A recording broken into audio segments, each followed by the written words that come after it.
wo sind wir jetzt?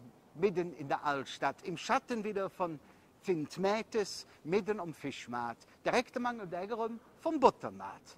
Ja, der Fischmarkt, was ist das wohl? Das ist ganz einfach zu verklären. Hier wollen sie einen offenen Fischmarkt. Hier haben sie aus der Karre raus verkauft.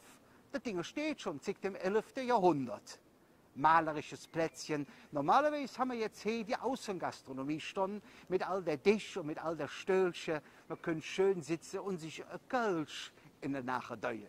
Ja, im Moment ist da noch nichts, aber demnächst ist das wieder so. Was passt jetzt hier für ein Lädchen? Natürlich von mir, das weißt du nur, wann du dran rückst.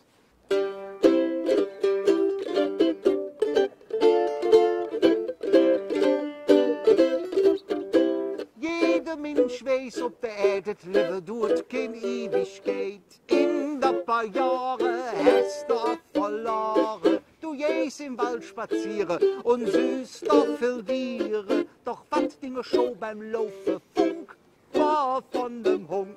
Du weißt es nicht genau.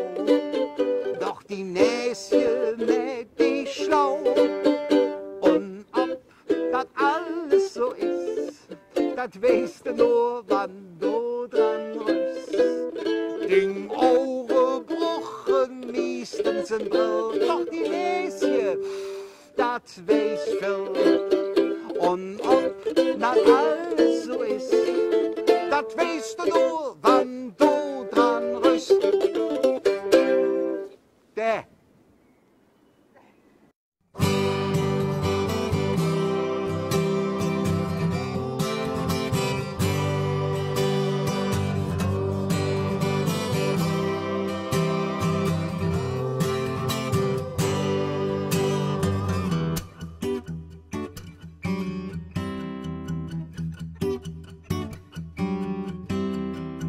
Ze schwaanden al van normaliteit.